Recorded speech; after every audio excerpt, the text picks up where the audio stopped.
ওইভাবে নামাজ পড়ো যেই নামাজের মধ্যে আছে মনোযোগ, ওই নামাজ পড়ো যেই নামাজের মধ্যে আছে ভয়। তুমি নামাজটা পড়তে হবে এমন ভাবে বন্ধু, একজন নামাজে দাঁড়ালেন, বন্ধুরে আমার, নামাজে যখন তিনি দাঁড়ালেন, দাঁড়ানোর পরে তিনি বলতেছেন আমি নামাজটা এমন ভাবে পড়তে চাই। কিভাবে পড়ি? কই আমি নামাজটা এমন ভাবে পড়ি, যখন আমি নামাজে দাঁড়াই আমার কাছে মনে হয় আমি ফুলচেরাতের পোলের উপর দাঁড়িয়েছি। একটু যদি নড়বড় হয় আমি জাহান্নামে নিক্ষিপ্ত হব। তার মানে হলো আমি এতটাই মনোযোগের সাথে নামাজ পড়েছি যেন আমার নামাজটা বিন্দু পরিমাণ কোনো আংশিকভাবে যেন অগ্রহণযোগ্য বলে আল্লাহর কাছে গৃহীত না হয়।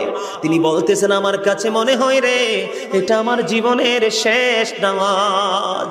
আমি এতটা ভয়, এতটা আতঙ্ক নিয়ে, এতটা তাকওয়া নিয়ে নামাজ পড়ি, আমার কাছে মনে হয় আমার পিছনে যেন আজরাইল দাঁড়িয়ে আছে, ডানে বামে সালাম ফিরাতে দেরি রে, আমার কাছে মনে হয় আমার প্রাণ পাখিটা কেড়ে নিয়ে যাবে।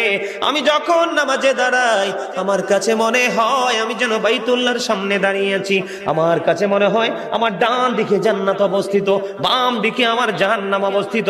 এমন তাকওয়া ভয় নিয়ে নামাজে দাঁড়াই, আর ওই নামাজের জন্যই রয়েছে বড় সফলতা। জোরে জোরে বলুন না সুবহানাল্লাহ, আর জোরে বলুন সুবহানাল্লাহ। বন্ধুরে আমার, নামাজ এতটা তাকওয়ার সাথে এতটা মূল্যায়ন করে নামাজটাকে পড়তে হবে।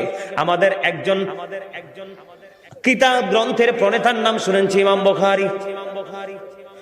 যিনি বুখারী শরীফ রচনা করেছেন, ইমাম বুখারীর নাম শুনছেন নিশ্চয় সবাই। মুসলমান ইমাম বুখারীর নাম শুনে নাই এমন কোন মুসলমান পৃথিবীতে নাই বন্ধু।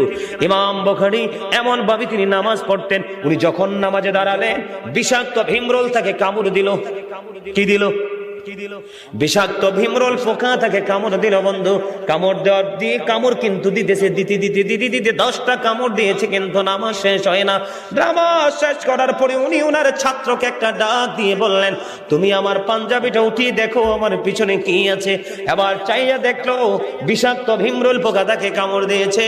এবার ছাত্র তাকে ডাক দিয়ে বলল আপনি কেমন করে সহ্য করেছেন?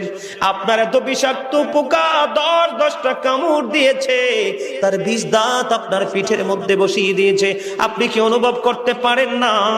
তখন বন্ধু ইমাম বুখারী একটা ডাক দিয়ে বলল রে আমার ছাত্র তুমি শোনো গো, আমি যখন নামাজে দাঁড়িয়েছি আমার মালিকের দিকে ধ্যান করে যখন আমি কোরআন তেলাওয়াত শুরু করলাম, আমার কোরআন তেলাওয়াত আমার কাছে এতটাই মধুময় মনে হয়েছে, আমার পিঠে কে কামড় দিয়েছে সেটা আমি বুঝতেই পারিনি।